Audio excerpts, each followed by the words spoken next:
by His Excellency Philip MPANGO, Vice President of the United Republic of Tanzania.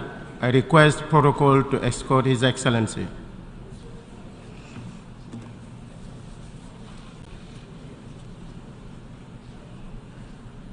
I have great pleasure in welcoming His Excellency Philip MPANGO, Vice President of the United Republic of Tanzania.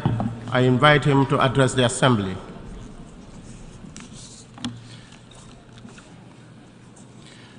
His Excellency Denis Francis, President of the 78th session of the UN General Assembly, His Excellency Antonio Guterres, Secretary General of the United Nations, Excellencies, Heads of State and Government, ladies and gentlemen, Mr. President, please allow me to start by conveying to this august Assembly fraternal greetings from Her Excellency Dr. Samia Suluhu Hassan, President of the United Republic of Tanzania, who could not attend this important session due to pressing national commitments.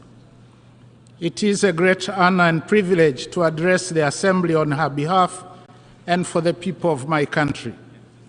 I also wish to join those who have spoken before me in congratulating you, Mr. President, on your election to preside over the 78th session of the UN General Assembly. I pledge Tanzania's full support to your presidency. Similarly, I wish to pay tribute to your predecessor, His Excellency Kaba Korosis, who successfully steered the 77th session of the United Nations General Assembly. In the same way, I commend the Secretary General and the UN Secretariat for dedicated service to humanity in the face of many daunting global challenges.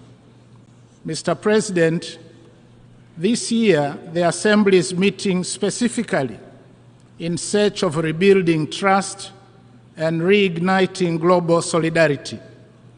However, for decades now, the persistent voice of the Global South calling in the wilderness, make straight the way toward peace, prosperity, progress, and sustainability for all, has fallen on deaf ears. The hitherto strong historical solidarity, fraternity, and commitment to the principles of non-interference, equality between nations, and mutual benefit bequeathed to us by the UN founding fathers is withering away. As a result of this paralysis in multilateralism, we have now begun to witness shifting geopolitical tectonic plates and creation of new blocs, seeking to replace the now obviously dysfunctional world order. Trust among states has worn away, and there is erosion of the rule of law and a revert back to unilateralism. The effectiveness of the UN system and multilateral financial institutions is now being questioned more than ever before, calling for their immediate reform.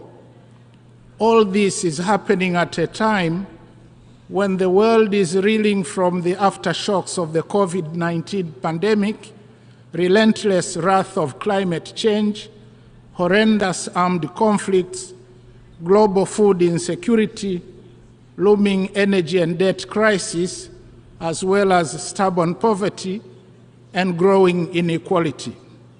Furthermore, implementation of the SDGs 2030 has been disappointing, mainly as a result of unfulfilled promises of finance and technology by the global north and limited fiscal space in most African countries.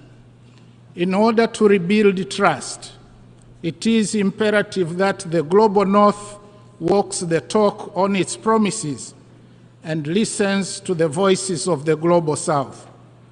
Analogously, the global south must re-engineer its domestic revenue mobilization effort including putting an end to hemorrhage of its natural resource wealth and illicit capital outflows.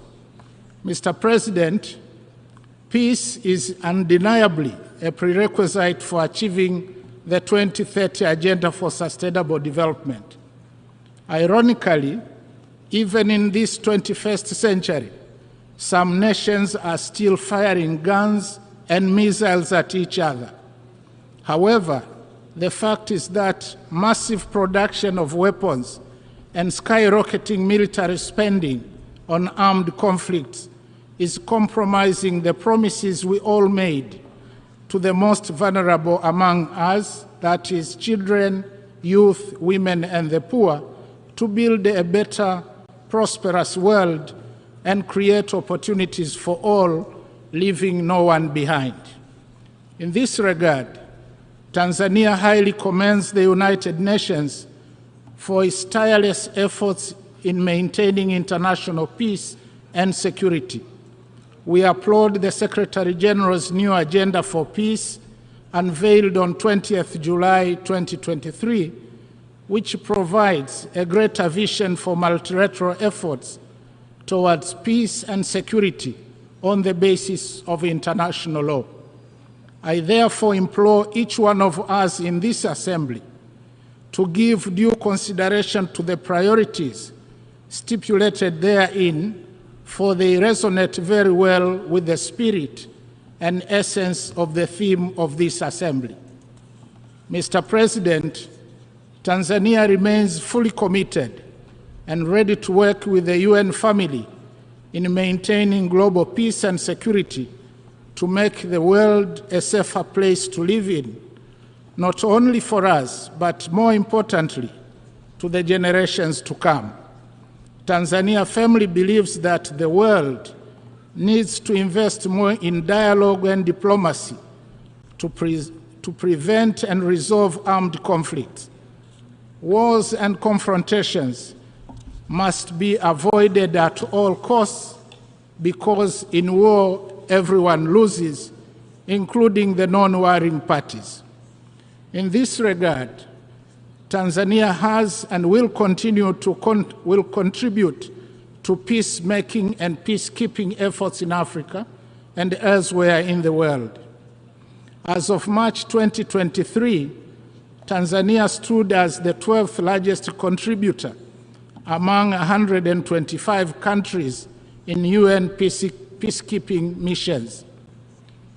Tanzania urges the international community to increase support to regional initiatives to bring peace to war-torn parts of the African continent.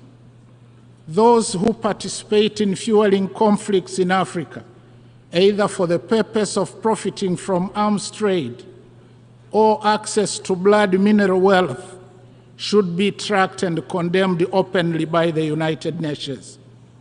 With regard to combating terrorism, Tanzania has strengthened capacity to deal with cross-border terrorism, working with our neighbors and international partners, especially through sharing of information and strategies. Mr. President, 3 days ago, we gathered in this hall for a second review of the 2030 Agenda for Sustainable Development and implementation of the 17 SDGs. It is discouraging to note that at halftime, we are off track to meet most of the goals.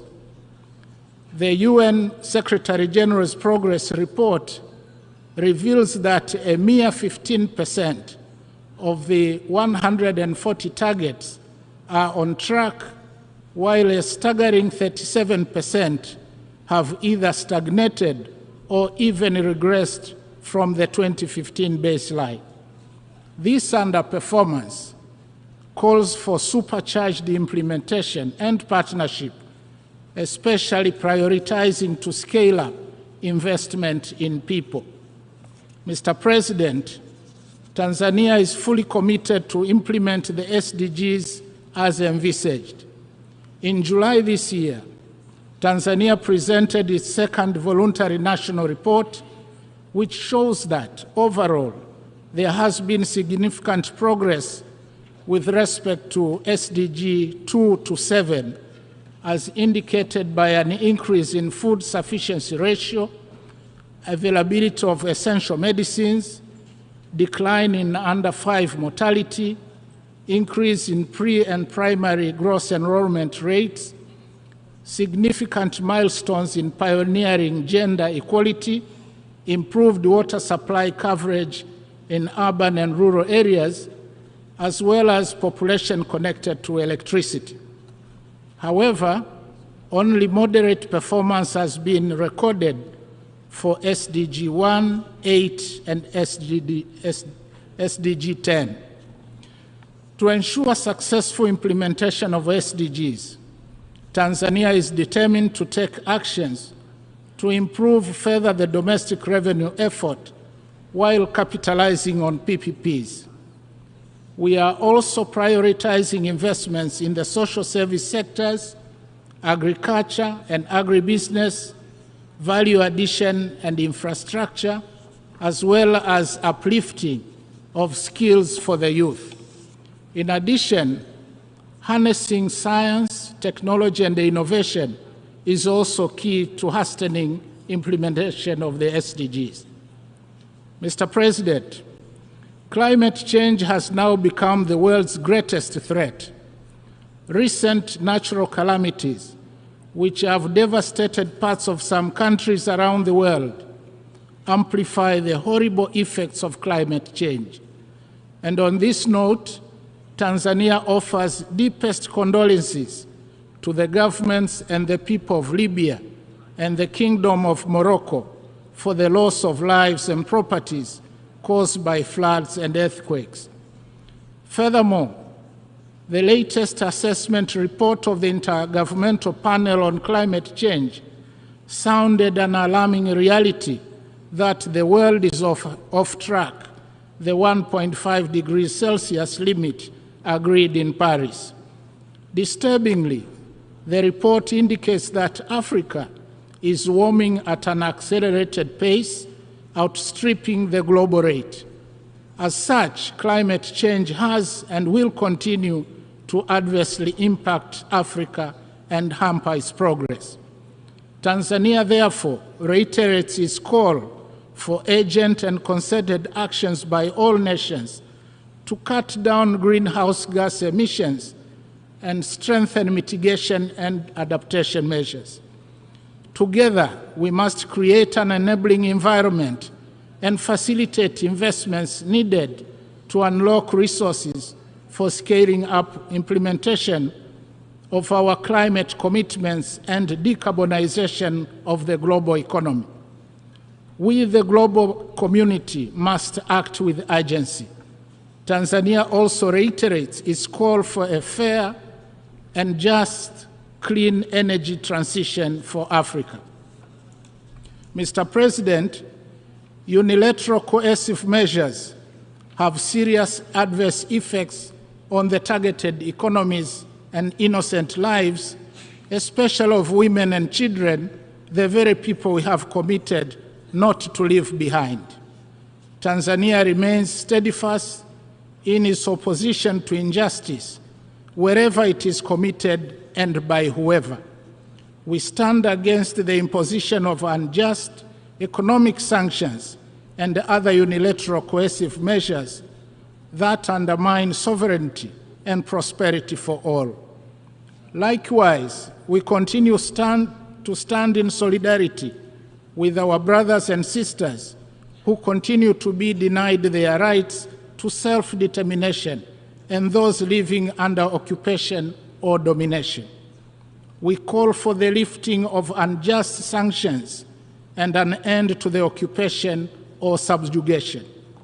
Tanzania also advocates for peaceful resolution of all territorial disputes in accordance with the principles set out in the United Nations Charter. Mr. President, in closing, I wish to reaffirm Tanzania's unwavering commitment to support the United Nations and its member states in implementing our common global agenda. we call upon warring parties around the world to silence their guns and missiles and give prominence to peace. Let us act towards each other with humility, not arrogance. Let's heed the old wisdom that says, an eye for an eye leaves everybody blind. Let's act together to address the climate crisis and hasten implementation of Agenda 2030. Our humble plea is that the voices, promises, and solutions made or provided on this rostrum ought to bring hope to the hopeless, dignity to the humiliated, and justice to all. I thank you. On behalf of the Assembly, I wish to thank the Vice President of the United Republic of Tanzania for the statement just made, and I request protocol to escort His Excellency. The Assembly will hear and address. Jasiri haachi asili yake na samaki hukunjwa angali mbichi. Sasa basi, Dage Built College kwa kutambua majukumu ya wazazi na pilika za maisha wameandaa kozi maalum na fupi ya mapishi ya vyakula mbalimbali, baking course, sambamba na mafunzo ya usafi binafsi kwa ajili ya mabinti wanaosubiri matokeo ya mtihani ngazi mbalimbali kuanzia darasa la 7 na baadaye kidato cha 4. Chuo kimesajiliwa na VETA kwa namba VET /PR /2012 004. Mzazi, kwa kipindi hiki ambacho binti anasubiri matokeo ya darasa la 7 au baadaye kidato cha 4, mlete Dage Built College ajifunze majukumu muhimu ya upishi wa vyakula mbalimbali vya asili ya Kitanzania sambamba na usafi binafsi wa mwili na mazingira, yani personal hygiene. Nafasi za hostel pia zipo. Chuo kipo Dar es Salaam, Sinza Afrika Sana, karibu na soko la Afrika Sana. Kwa mawasiliano zaidi tupigie kupitia 0787 413663 au